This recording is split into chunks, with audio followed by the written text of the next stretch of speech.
The desert at dusk can make a man feel both tiny and eternal.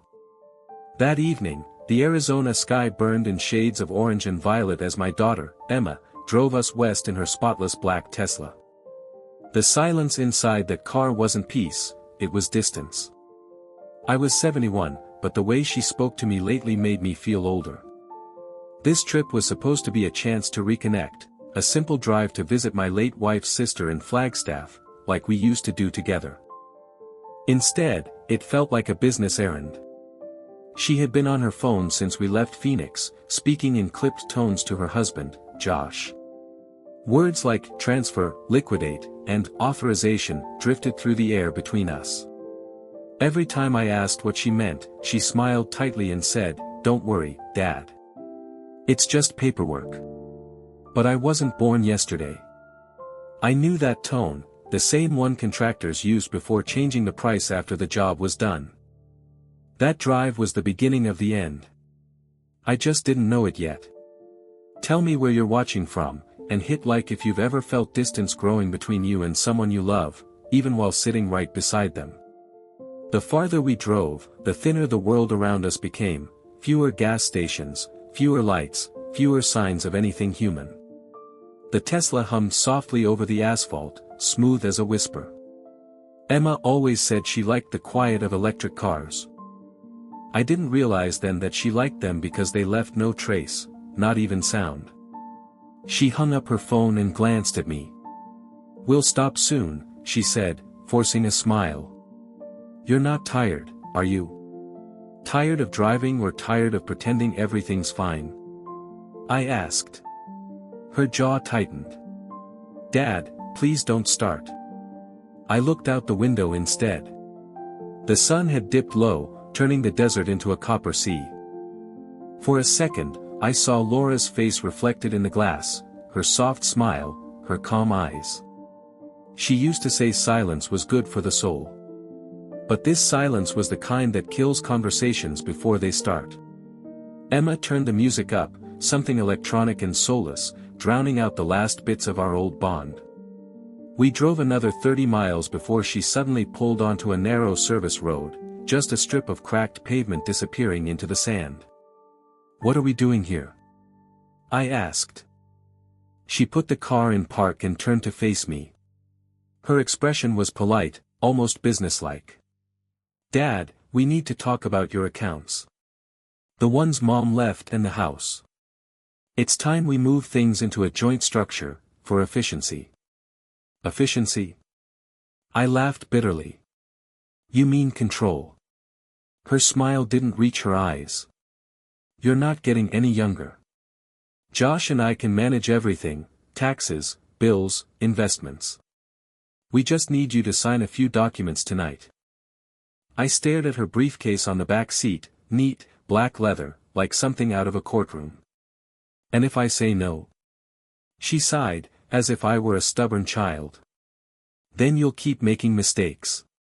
You'll forget things. You'll get taken advantage of. I'm just trying to protect what's yours, and eventually mine." There it was. The honesty she'd been hiding behind all her concern.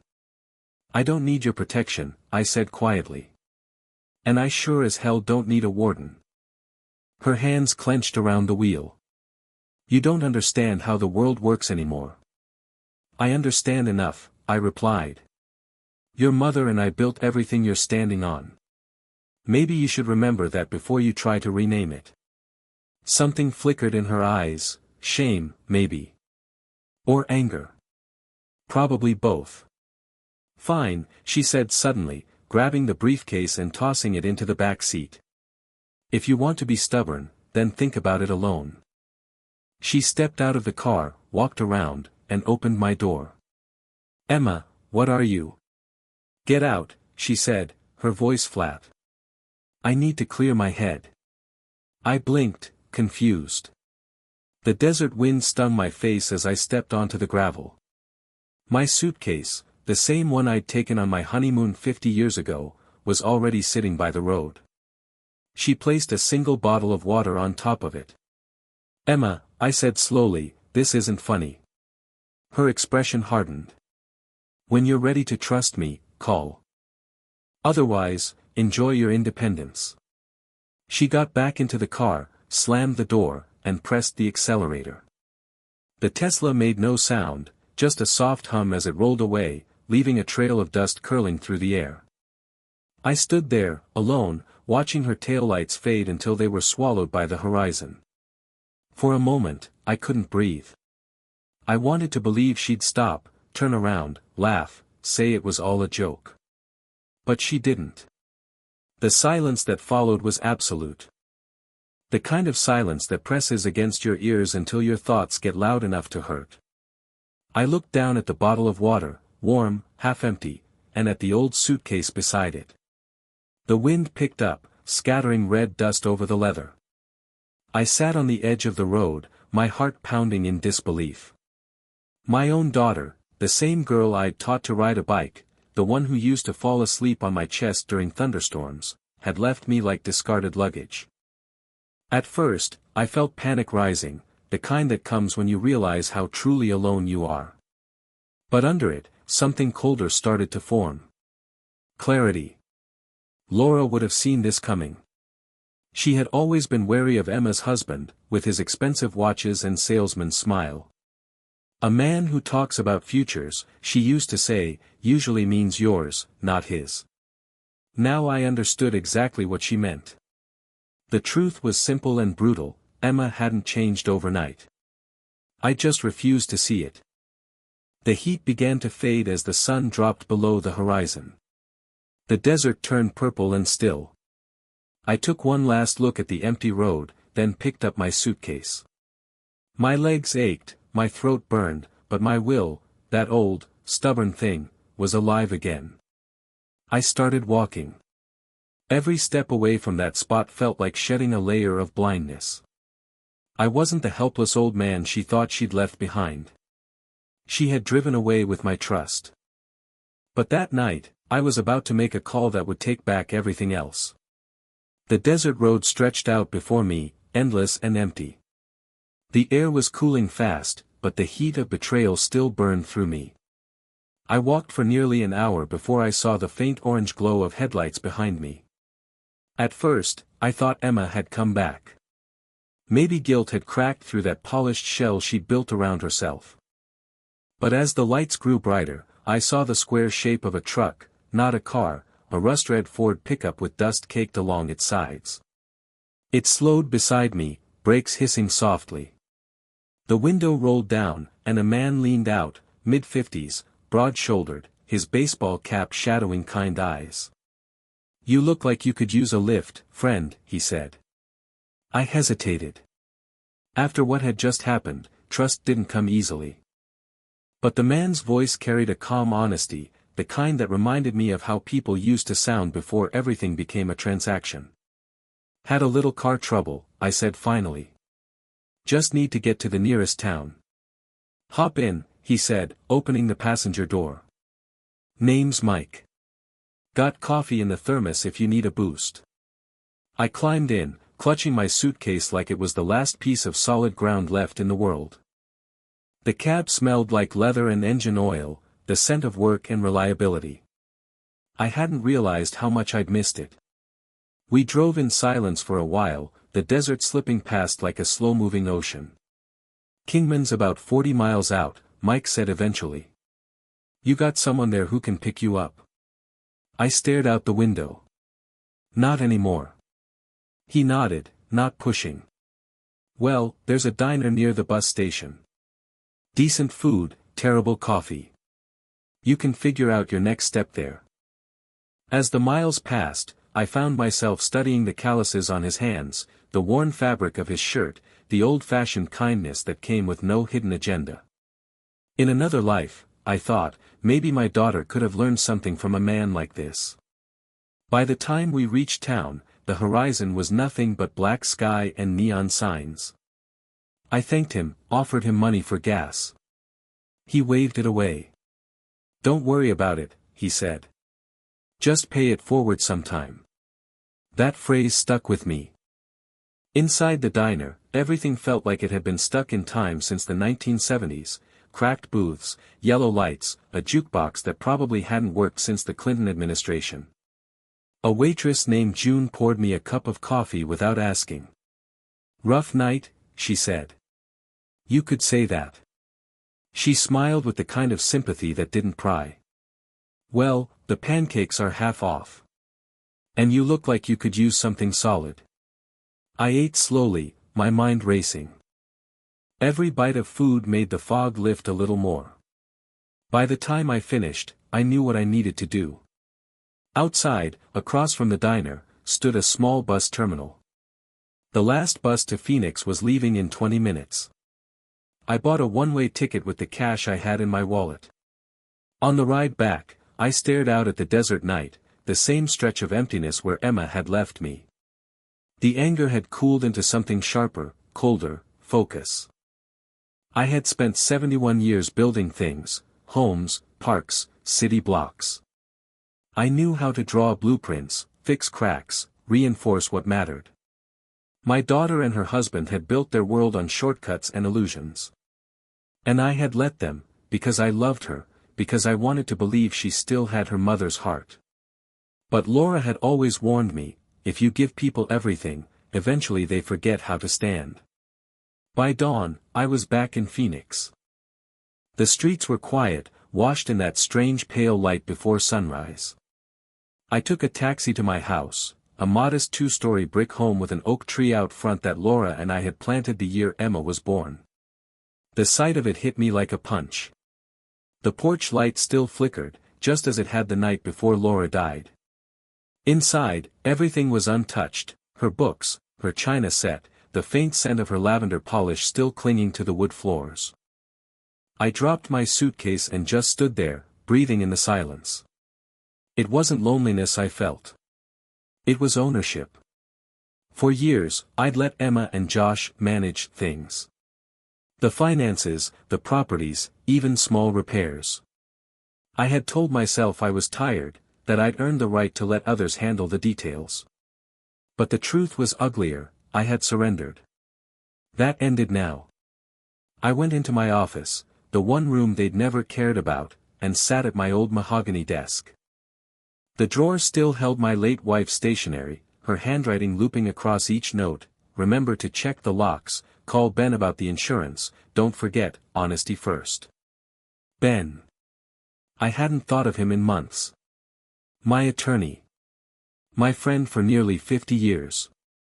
The man who helped us write our first will, who told me to always keep the pen in your own hand. I opened my phone. There were no missed calls. No messages. Not from Emma, not from anyone. For a second, my thumb hovered over her name. I imagined her sitting in that luxury apartment, sipping wine, probably thinking I was still lost somewhere in the desert, waiting for me to beg. But instead, I scrolled further and found Ben's number. It was just after 6 a.m. He picked up on the second ring, his voice rough from sleep. "David? Everything okay?" "No, Ben," I said quietly. "But it's about to be." He didn't ask for details, not yet. He just listened, like good friends do. "I need to review everything," I continued. "The accounts, the trust, the power of attorney, all of it. Today." He paused, the weight of my words sinking in. "All right," he said finally. "Come by my office at 8. We'll fix it." When I hung up, I felt something I hadn't felt in years: control. I poured myself a cup of coffee, the way Laura used to make it, black, strong, and honest. Then I stepped out onto the porch and watched the sunrise. The world looked different that morning. Not softer. Sharper. Emma thought she had left me stranded. But she'd only freed me from the illusion that she cared. And when I made that call to Ben Carter, the call she never expected, I knew I was no longer the man she'd abandoned on the side of the road. I was the man who built the road in the first place. Ben's office was on the 24th floor of a glass tower downtown, the kind of building my daughter always bragged about being seen in. I arrived early, wearing the same beige jacket Laura bought me on our 40th anniversary. It smelled faintly of cedar and memory. When Ben stepped out to greet me, he looked exactly the same as he had for decades, silver hair, thick glasses, and that same calm intelligence that never rushed, never panicked. "You look like a man with a story," he said, gesturing me inside. "I've got one," I replied. "And it's got an ending." His office smelled of books and polished wood. The walls were lined with framed degrees, old photos, and a single black and white picture of him and Laura at a charity dinner years ago. She had always trusted him. I told him everything, from the phone conversation in the car to the dust cloud that swallowed my daughter's Tesla. I spoke slowly, without dramatics. I'd already spent my emotions. What remained now was precision, the tone of a man reading the blueprint for his own reconstruction. When I finished, Ben leaned back, steepling his fingers. His expression didn't change much, but his jaw tightened just enough for me to see he was furious. "She left you on a highway," he said, his voice low. "You could have died out there." "I didn't," I said.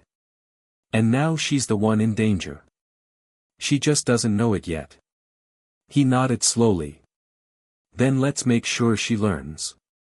He opened a thick file drawer, pulling out the old trust agreement Laura and I had signed 15 years ago. The papers were yellowing slightly at the edges. "I warned you about giving her power of attorney," he said quietly. "You told me you trusted her." "I trusted the memory of her mother in her," I replied. "Not the woman she became." Ben flipped through the documents with the precision of a surgeon. "Good news is, she overplayed her hand. What she did wasn't just cruel, it was illegal. She violated her fiduciary duty to act in your best interest. That means we can revoke her authority effective immediately." He pulled out a fresh legal pad and started writing, the soft scratch of his pen filling the silence. "Step 1, he said, revocation of power of attorney. I'll have it couriered to her husband's firm within the hour. From that moment, she's locked out of every account, every authorization. She won't be able to move a single dollar." I watched the pen glide across the page. The lines he drew were like walls going up around me, boundaries I'd been too afraid to build before. "Step 2, he continued, the properties. You mentioned the downtown condo, the one she and Josh use?" "Yes. Paid for it 5 years ago. It's still in my name." "Perfect," he said, flipping to a new sheet. "We'll transfer it into a new irrevocable trust under Laura's name. Once it's in, it's untouchable. They won't be able to sell, rent, or even enter without your approval." He paused. "You mind if we call it the Laura Sterling Foundation? Has a good ring to it." I smiled faintly. "She'd like that." "Then that's what we'll do." He went on, "Step 3, close every shared credit line. Freeze secondary cards, update all security protocols. I'll contact your banks myself. They'll discover what happens when easy money meets hard consequences." I nodded, my pulse steady. Each word he spoke wasn't revenge. It was justice being rebuilt, brick by brick. "Step 4, he said finally, we let the silence do the talking. No confrontation, no shouting. Just quiet execution." I liked that phrase, quiet execution. It sounded like something Laura would have said. An hour later, I was back home, sitting in the living room while a locksmith replaced every exterior lock. The man worked fast, efficient. The old brass lock fell to the floor with a dull clang, and the sound echoed through the house like an exorcism. For years, Emma had used her key as if this home were a given, a place she could waltz into whenever she wanted money or comfort. With every screw the locksmith tightened, that illusion disappeared. When he finally slid the new deadbolt into place, it gave a clean, solid thud, the sound of a line being drawn. He handed me 3 new keys. Brand new. Only copies in existence.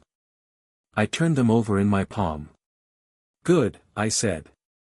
"Only one will stay in this house." He gave a polite nod, sensing there was more to the story, but he didn't ask. He just packed up his tools and left. I sat down in my armchair, the one Laura always said made me look like a professor plotting the world's quietest rebellion. On the table beside me sat a folder Ben had couriered over, the new trust agreement, neatly printed, waiting for my signature. I picked up the pen. It felt heavier than usual, not from weight, but from meaning. I signed once, slowly, and placed a period at the end of my name. It wasn't just ink on paper. It was the end of an era, and the beginning of one where I no longer mistook love for permission. The clock struck noon. I imagined Emma in some luxury boutique downtown, waving her black card with that same smug confidence. Maybe she was buying something meaningless, another handbag, another piece of validation. I could almost see it, the polite smile of the cashier, the swipe of the card, the pause, and then the tiny, merciless beep of a declined transaction. She'd frown, laugh it off, ask them to try again. But the second beep would hit harder. And by the third, she'd feel it, that creeping panic money can't mask. I didn't need to see her face to know the exact moment she realized something had shifted. Somewhere, her phone would buzz, a text from her bank, maybe an email from Ben's office. But what she wouldn't expect was mine. I typed it carefully, deliberately. 4 words, nothing more. I'm home safe, Emma. Then I set the phone down. No threats, no explanations. Just truth, the kind that doesn't need to shout. I poured myself a glass of water, sat back, and waited for the quiet to settle in. The kind of quiet that feels earned. The locks were changed. The trust was sealed. The money frozen. It was over. But as the clock ticked into afternoon, I knew the storm on her end was just beginning. She would call. Again and again. I'd let it ring. For the first time in my life, silence would speak louder than anything I could ever say. The first message arrived at 12:11 p.m. A clipped email from the bank, card ending 1432 declined for $3,280 at Maison Delphine. Please verify activity. 10 seconds later, my phone began to tremble across the table. Emma calling. I turned it face down and let the vibration fade into the wood. By 12:40, there were 9 missed calls and 4 texts, each shorter than the last. Dad? What did you do? This is embarrassing. Call me now. I brewed coffee and signed the last page of the trust packet. The notary stamped the seal with a firm click. The sound felt like a door closing and locks finding their homes. At 1:05, Ben's paralegal forwarded delivery confirmation. The revocation of power of attorney had been hand-delivered to Josh's office on Camelback Road. At 1:19, a second notice went out to every bank and brokerage. Terminate all delegated access, owner-only authorization hereafter. At 1:31, my phone buzzed again and again, a waterfall of panic rendered in rings and pings. I turned the ringer off and listened to the old house breathe. By late afternoon, the storm arrived in person. The new doorbell chimed, polite as a hotel bell. Through the sidelight I saw Emma's profile, immaculate hair, sunglasses shoved to the top of her head, expression set to indignant concern. I didn't open the door. A moment later, she knocked, then pounded. Dad! Open up. This isn't you. It was me. Just not the version she was used to. I let the shouting pass like weather. After a few minutes, the pounding stopped. Her car door slammed, tires hissed, and the street went quiet again. I sat back down, drank my coffee, and waited for the meeting Ben had set for the following morning. It took less than a day for the real damage to reach her world. The concierge at the condo texted me a photo at 8:06 p.m. 2 uniformed men removing a designer credenza. Per your counsel's instruction, staging items placed in storage unit 4B, he wrote. I thanked him and put the phone away. At 8:47 p.m. a last message lit the screen. I don't understand why you're doing this to me. I typed nothing. There wasn't a sentence left that could teach what consequence would. Morning came clean. I wore a navy sport coat and the watch Laura gave me in 1995, a modest Timex with a scratch across the face that always made her smile. Ben's conference room was all glass and quiet. He set 3 folders on the table with the care of someone placing instruments before surgery. At 9 o'clock sharp, Emma and Josh walked in together. He led with his chin, expensive suit cut a size too bold, she followed in white, the color of innocence worn like armor. They took their seats across from us, and for a heartbeat, none of us spoke. This meeting, Ben began, voice level, is informational, not negotiable. He slid the first folder forward. Item 1, Revocation of Power of Attorney, effective yesterday at 11:57 a.m. You are relieved of all authority over Mr. Sterling's affairs. Josh smirked. You can't just yank authority without cause. Ben turned a page, calm as a lake. Arizona Revised Statutes 14 to 5506. Cause established by breach of fiduciary duty, abandoning a 71-year-old principal in a remote area while attempting to coerce signatures for liquidation. You'll find an affidavit in tab C. Emma's eyes flicked to me. Dad, he's twisting this. Ben didn't pause. Item 2, Property Transfer. The downtown condo, Unit 2103, has been conveyed to the Laura Sterling Foundation, an irrevocable charitable trust. Title recorded yesterday at 3:14 p.m. Under Section 7, your access is terminated. He slid a key fob across the glass. It stopped in front of Emma and spun once, slow as a clock hand. This no longer opens the door. Her face flushed, then paled. Josh reached for the fob, Ben placed a single finger on it and left it there. Item 3, he said, and his tone cooled a degree, expenditure review. From the second folder, he produced a thin, comb-bound report, 36 pages, date stamped. He opened to a chart. In the last 18 months, $61,430 was diverted from secondary accounts to discretionary spending.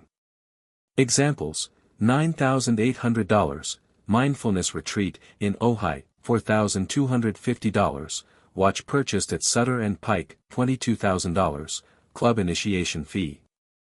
Recurring $1,750 per month, brand consulting. Mr.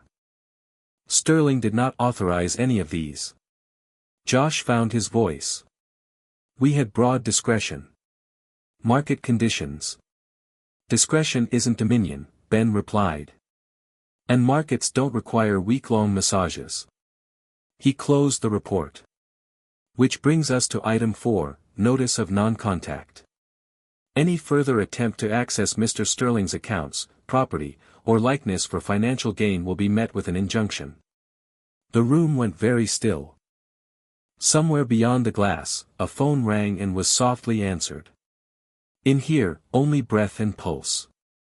Emma spoke at last, but not to Ben. Dad, she said, carefully assembling her expression into something soft, I was trying to help.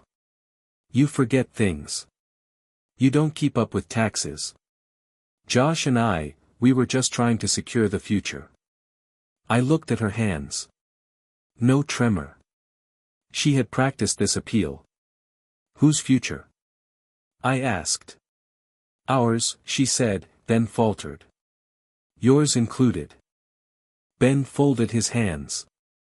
There's one more exhibit. He nodded to me. I reached inside my jacket and took out a small plastic sleeve. Inside was a photograph, glossy, slightly curled at the corners. I slid it across the table. Emma glanced down. The desert was behind us, red and endless. Laura stood with one hand over her eyes, squinting into sun, hair caught by wind, laughing at something just out of frame. In the lower corner, in Laura's tidy script, it read, Page, Arizona, 2004. Silence isn't empty. It's full of answers.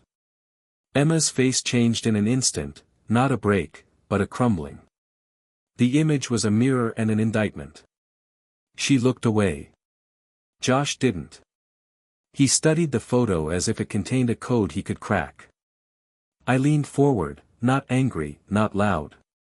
"Emma," I said, "you left me on a road your mother loved.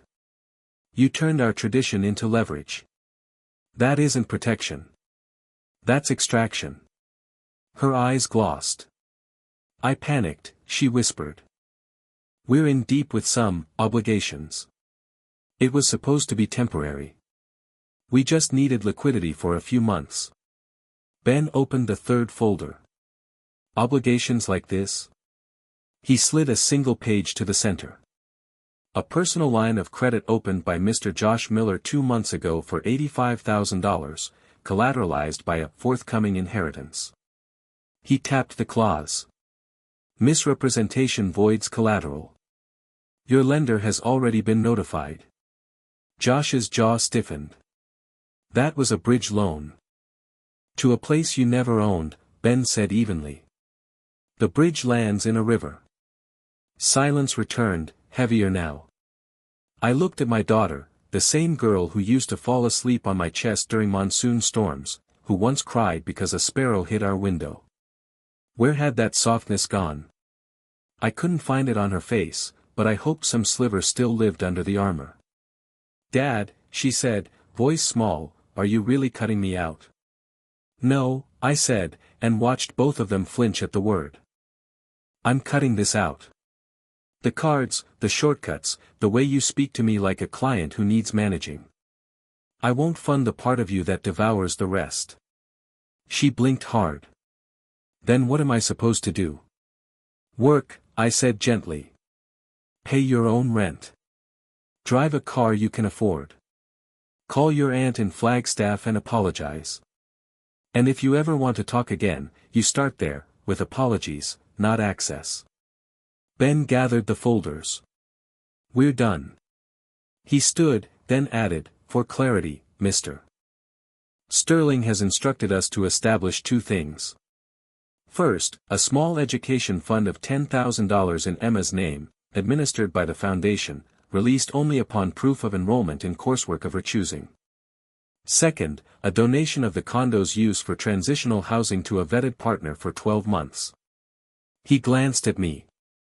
I nodded. Emma's head jerked up. "You're giving the condo, to strangers. To women who need a safe place," I said. "Your mother volunteered at shelters for years. That place will do more good in a year than it did in 5 under your selfies." She stared at me as if I had spoken a language she didn't recognize. Josh pushed back from the table and stood. "We'll see you in court," he said, trying for menace and landing on thin. Ben didn't bother to look at him. "Bring counsel," he said, "and a wallet." They left without another word, the door easing shut with a hush that felt like mercy. For a long moment, Ben and I sat in the quiet. He exhaled. "You all right?" "I am," I said, surprised to hear it and finding it true. "It hurts. But it holds." He nodded toward the photo. "Keep that. Not as a weapon, as a compass." I slipped Laura back into my pocket. Outside, the city was bright and busy, people moving on sidewalks with to-go cups and folded newspapers, traffic sighing through a green light.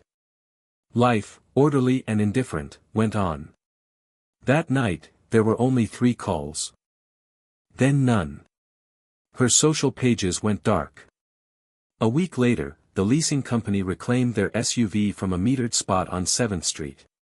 2 weeks after that, the concierge confirmed the last of their boxes had been collected from storage unit 4B. I didn't gloat. I mowed my lawn, paid my utilities, learned the names of the 2 women who would sleep safely in a place I used to fund for show. On a Tuesday, I drove to the condo with the director of the program. We walked the rooms in socked feet so we wouldn't scuff the floors. Sunlight poured across glass and tile. She cried when I handed her the keys. On my way out, I stepped onto the balcony and looked over the city. The same skyline I'd watched 1,000 times felt different, not higher, just cleaner. The call I'd made that first morning, the one Emma never imagined I'd place, had reached further than banks and locks. It had reached me. I went home to the house with the new deadbolt and the old clock, brewed tea the way Laura liked it, and sat in the chair she used to call my captain's seat. The phone lay quiet on the table. No buzz. No plea. Just the hush of a life I recognized, finally arranged the way it should have been all along. In the weeks after the meeting, the noise drained out of my life like water from a cracked pipe. No more midnight rings, no angry texts, no desperate email signed urgent. I learned the quiet routines again: coffee at 6:30, a walk past the old oak at 7:10, mail at 11. The quiet didn't accuse me anymore. It approved. On a Thursday morning in late July, a plain envelope arrived from the appellate clerk. Ben had warned me Josh might try something, an appeal on procedural grounds. He did. It didn't survive a week. The letter was 3 sentences long: petition denied. Orders affirmed. Costs to appellant. I set it under a magnet on the fridge like a third-grade art project and went about my day. At the condo, the Laura Sterling Foundation partnership took shape fast. The director, Maya Ortiz, brought 2 case managers on site and a laminated safety plan that made my city planner heart proud. By August 1st, 3 rooms were ready: fresh locks, smoke detectors with fresh batteries, and twin beds with new linen still creased from the packaging. The budget we approved was modest: $200 a month for utilities and upkeep, and every receipt lived in a manila folder labeled "Laura would ask." The first resident moved in on a Monday. Her name was Tessa, age 28, a line cook who'd left a bad lease and worse company. She stood on the threshold with a black duffel and a face trying not to hope too hard. When I handed her the key, she said, "I've never had a place with a view." I didn't have a speech prepared. I just said, "Views make people plan. Planning keeps them free." She nodded like she understood. Maybe she did. Meanwhile, I kept my promise to myself: no gloating, no reliving the courtroom in my head. I mowed my own lawn, patched a cracked grout line by the pantry, and fixed the screen door that had squealed since 2017. I also opened a small checking account tagged "Future Hands," and deposited $10,000, the education fund the foundation would release if Emma enrolled in any real coursework. It wasn't a bribe or bait. It was a handhold on a wall she'd need to climb herself. I didn't expect to hear from her. For 31 days, I didn't. Then, on a soft September evening, the phone lit with a number I didn't recognize. I almost let it go to voicemail. Something in me, some remnant of the man who waited out storms with a child asleep on his chest, tapped accept. "Dad?" The voice was small, unarmored. "Emma." "I left him," she said. No preamble, no rush, just 4 words heavy as bricks. "I moved out last week. I'm staying with a friend in Tempe. I've been working part-time at a staging company." She let out a breath that sounded like she'd been holding it for a year. "The condo wasn't ours." "I see that now." I sat down at the kitchen table. "What do you need?" I asked carefully. "Not what do you want. Not what can I fix." "A conversation," she said. "Not money. Not a shortcut. Just a place to explain without you thinking it's a play." "Tomorrow," I said. 10 a.m. At McCormick Park, on the bench by the model train. "Bring nothing but your words." She laughed once, wet, embarrassed. "Of course you picked the tiny train. Mom used to make us wave at it." "She still does," I said, and we hung up before either of us ruined the decent ending to a decent call. The next morning was bright and impossibly ordinary. Kids lined up for the miniature railroad, a whistle peeped every 7 minutes, and sprinklers stitched diamonds into the grass.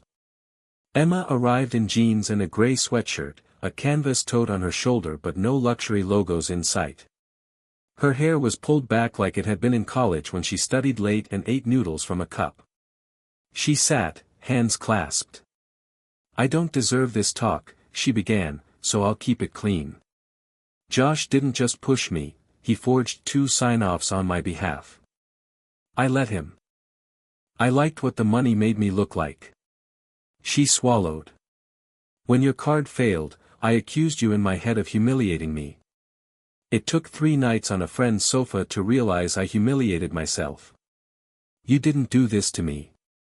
"I did." The model train chimed and slid past us, a perfect tiny bridge crossing a perfect tiny creek. "I'm not asking for cash," she said. "I'm asking for a path. If I take a bookkeeping certification at the community college, will you let the foundation release that $10,000 you set aside? I'll send transcripts. I'll take night shifts. No tricks." It was like hearing rain in August. Unlikely, cooling, real. "Yes," I said. "That account exists for exactly that." She nodded, eyes bright. "I also called Aunt Ruth in Flagstaff. Apologized. She said I could visit if I come alone. And if I bring pie." A half smile. She never did accept an apology without dessert. "Ruth measures sincerity in calories," I said. "Bring pecan." She looked at the grass, then at me.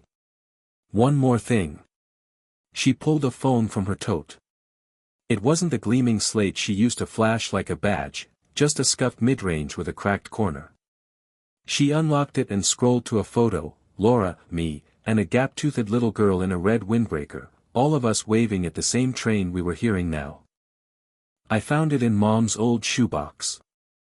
I forgot I used to love the same things you did." "You still can," I said. "Love isn't retro." We didn't hug. Not then. Trust needs scaffolding, not confetti. We made a plan: she would enroll by October 10th, send proof, and copy the foundation director on every message. I would keep boundaries like guardrails on a mountain road.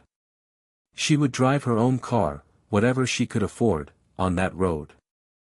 That afternoon, I stopped by the condo with a small toolbox to adjust a sticky door closer. Tessa was in the kitchen, sleeves rolled to her elbows, tapping through a budgeting app. "Utilities split 3 ways tastes better than instant ramen," she said, grinning at her progress. In the second bedroom, a new resident, Sabrina, pinned a calendar to a corkboard, 3 job interviews circled in blue. I fixed the closer, wrote "oil hinge," left bedroom on Maya's clipboard, and left with the satisfied ache of a man who moved something heavy the right direction.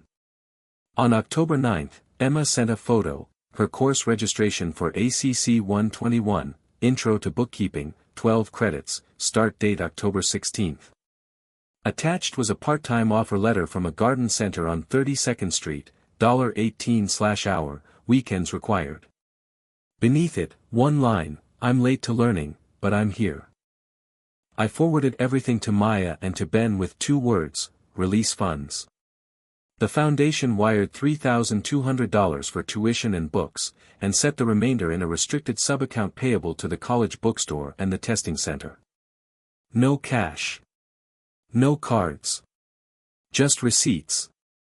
Emma didn't argue. That was the best part. Some nights I still found myself replaying the highway in my head, the bottle of water, the dust, the vanishing taillights. The mind clings to impact the way glass remembers a stone.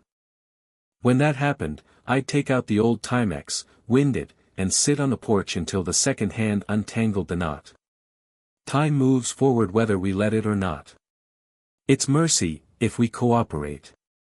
On October 20th, the condo hosted its first Tuesday table, a simple dinner around a long pine slab we'd salvaged from a warehouse on 19th Avenue. 6 women, 2 case managers, and 1 old man with a casserole and a memory of a wife who never sent anyone home hungry. We didn't talk about trauma. We talked about tires, job apps, and how to make cheap coffee taste good. When I left, Tessa handed me a slip of paper. "For your wife," she said. It was a list titled "Things This Place Fixed That Aren't in the Budget."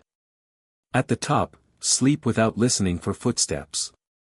I sat in my car and read it twice.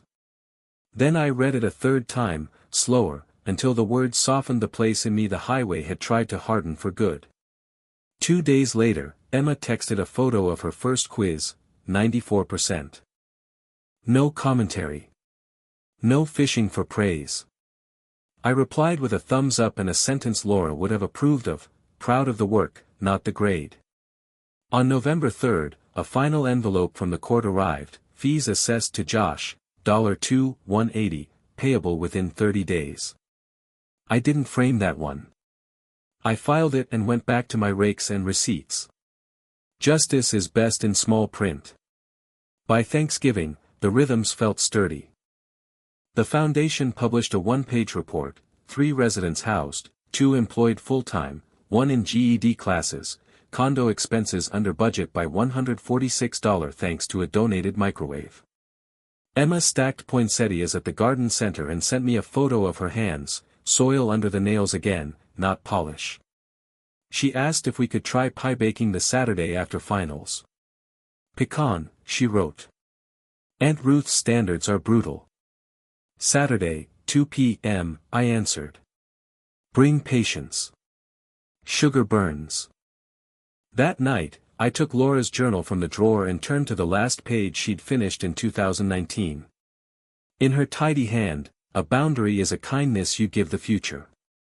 I closed the cover and looked around our kitchen, same counters, same chipped mug, same clock with its faithful hiccup at 57. Different life. Built, not bought. The call I made that first morning had done more than untangle bank lines and door locks. It had redrawn the map inside me, what I protect, what I release, what I refuse to carry for anyone again. The desert didn't kill me. It clarified me. There was still one conversation left, and I knew it. But not today. Some foundations cure slow. You don't hang weight on them until they've set. Outside, the neighborhood was quiet except for a bicycle bell and a dog complaining about nothing in particular. I turned off the lamp and let the house go dim around me, not as a retreat, but as a promise. Tomorrow, the lights come back on in the same rooms, on the same schedule, because a man kept them paid and a woman taught him why. Some stories end with thunder. Mine chose a ledger balance to the penny and a pie cooling on a rack. The rest would come when it was earned. By the first week of December, the city had traded its sharp desert heat for a mellow gold, the kind of sunlight that turns parking lots into mirrors and every old memory into something survivable. I kept to my small routines. Coffee at dawn, letters to the foundation board, grocery lists that no longer stretched to cover anyone else's indulgence. The condo's Tuesday table dinners had turned into a ritual. Each week, a few more guests showed up, volunteers, new residents, neighbors curious about the laughter coming from a building that used to be silent. One night, Maya asked me to say a few words. I wasn't a man for speeches, but the faces around that pine table made it impossible to refuse. I told them, every board, every beam in this city exists because someone once refused to stay stranded. When you walk through these doors, you're not guests, you're the next builders. Just build something better. They applauded softly, the kind of applause that means people are thinking. Later that evening, as I stepped out onto the balcony, I looked across the skyline and realized the city looked smaller now, or maybe I'd finally grown tall enough inside to see it for what it really was, just a collection of repairs held together by faith. A few days later, Emma came by the house unannounced. She didn't text first or knock hard, just tapped twice and waited. When I opened the door, she was holding 2 pies, 1 pecan, 1 apple, both obviously homemade and slightly lopsided. Aunt Ruth said I should bring extra, she said. She always plans for failure, I said, smiling. Come in. The smell of cinnamon filled the kitchen as we set the pies down. For the first time in years, there was no tension in her shoulders. Her voice was steady, her eyes clear. I got my midterm grades, she said, sliding a folded paper across the table. B+ average.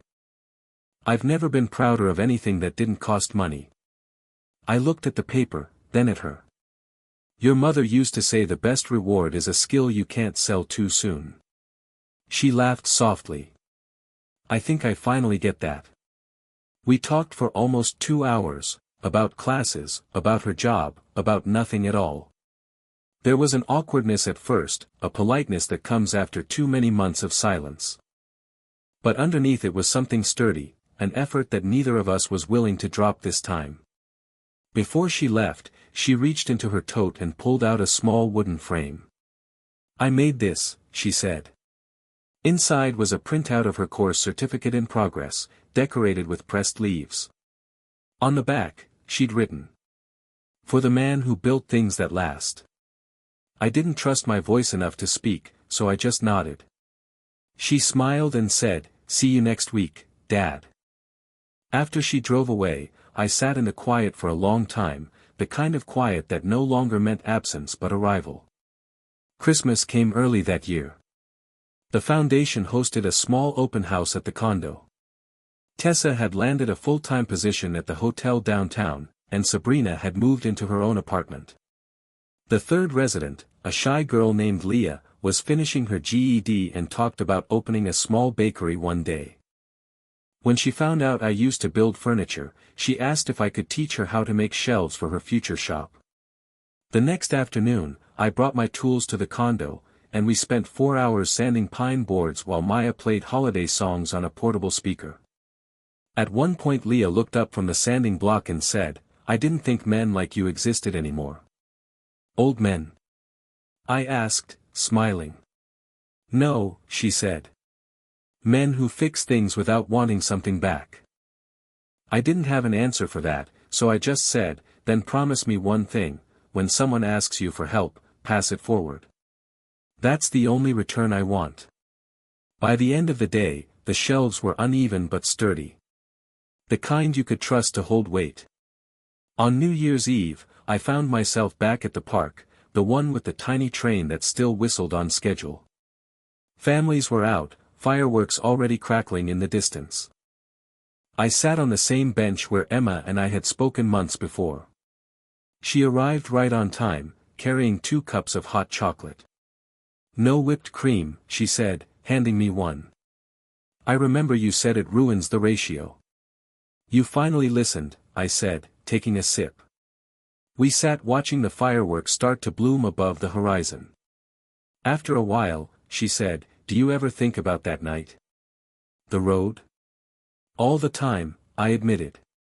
"But not the way you think. I don't see the cruelty anymore. I see the moment everything that needed to break, broke. Sometimes things have to crack before the light gets in." She nodded slowly. "I don't think I could have learned without losing you first." "You didn't lose me," I said. "You just had to walk a longer road back." The fireworks reflected in her eyes, blue, then gold, then gone. "I want to help the foundation," she said suddenly. "Not as your daughter. As staff. Maybe handling bookkeeping or grant tracking. I know you have protocols. I'll apply properly." I smiled. "That's the first smart proposal you've made in years." She laughed, but her eyes watered anyway. We sat in silence as the countdown began from somewhere across the park. 10, 9, 8. The tiny train passed again, tooting like it always did. For the first time since Laura's passing, the new year didn't feel like something to survive, but something earned. January brought small miracles disguised as routines. The condo's funding renewed automatically. The city zoning board approved a second property under the foundation's wing. Ben sent an email that simply read, "See? Justice scales if you draw it right." One evening, I received a letter in handwriting I didn't recognize. It was from Tessa. "Mr. Sterling. I moved into my own apartment today. Not far, just down the block. I kept the list you saw that night." I added one more line. "I no longer flinch at kindness. Thank you for building something that doesn't disappear when the money does." I folded it neatly and placed it inside Laura's journal, right beside the line she wrote about boundaries being kindness to the future. That night, I made tea, turned off the lights, and sat by the window. Outside, the moon hung over the desert, pale and patient, like an unfinished promise. For a long time, I thought the call I made that morning was just about reclaiming what was mine. But it wasn't. It was about learning that everything, dignity, forgiveness, even love, has to be earned again and again, built plank by plank like the houses I used to design. Emma called one last time before midnight. "Happy New Year, Dad," she said. "Happy New Year, kiddo. Keep your receipts." She laughed. "Always." When we hung up, I looked around the quiet house, the same one I'd almost lost to blindness, to pride, to misplaced trust, and realized it no longer felt empty. It felt complete. Laura once told me that grief isn't a weight, it's a compass. You just have to stop fighting it long enough to see where it points. That night, I finally understood where mine had been leading all along, home. The desert looks different in winter. The air is sharper, the light softer, the colors quieter. I like it that way. The noise of summer's heat is gone, only the sound of wind brushing the mesquite trees and the slow hum of life carrying on. It had been almost a year since that drive, the day Emma left me on the side of the highway. A single year that felt like a lifetime, one that took everything apart just to put it back together stronger. Now, every Friday, I visit the condo. It smells like fresh paint and new beginnings. The women there have made it their own, hanging string lights on the balcony, painting the pantry door with handprints of every resident who's come through. Above them, in small gold letters, someone had written, "We build what was broken." I didn't paint those words, but I couldn't have chosen better. Inside, Emma sat at the kitchen island, her laptop open, spreadsheets neatly organized. She was working as the foundation's junior bookkeeper now, no charity, no favors, just earned trust and quiet persistence. When I walked in, she looked up and smiled. "I balanced the quarterly report," she said. "We even came in under budget again." I grinned. "That's because you learned to say no to people who spend feelings like cash." She laughed, the kind of laugh I hadn't heard from her since she was 10. "You sound like Mom." "That's the best compliment I'll ever get," I said. We went over the numbers together, side by side. She caught a small error I'd missed, 2 transposed digits, and fixed it before I could reach for the keyboard. When she hit save, she turned to me. "You know," she said quietly, "I think I finally understand what you and Mom built. It wasn't just a business. It was a way of being honest, even when it hurts." I nodded, not trusting my voice. That evening, as the sun slipped below the horizon, I drove back along the same highway where she'd left me a year ago.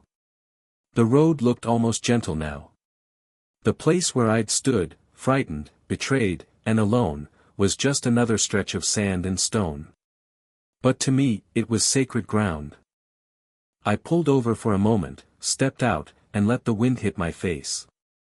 The sky burned orange and pink, the same colors it had that night, only now they didn't sting. I set a small stone on the shoulder of the road, just like Laura used to do on hiking trails. She said stones remember footsteps. This one, I murmured, remembers forgiveness. For a while, I just stood there, listening to the wind. Somewhere far off, a coyote called, and the echo drifted across the desert like a sigh. Then I turned back toward home, toward the life that had been rebuilt piece by piece, the people who had learned to start over, the daughter who'd learned to stay. As the city lights came into view, I thought about the call I made that night, the one that changed everything. It wasn't a call for revenge. It was a call to reclaim truth, to draw a line, to protect what mattered most before it vanished for good. And in doing that, I didn't just get my life back. I got my family back. That's the thing about being stranded, it teaches you the value of direction. Some people spend their whole lives chasing shortcuts, but the real road to peace isn't paved with comfort. It's built with accountability, mile by mile. As I pulled into my driveway, the porch light came on automatically, casting a warm glow across the steps. The same light Laura once said would guide us home, no matter how far we drifted. And she was right. It still did.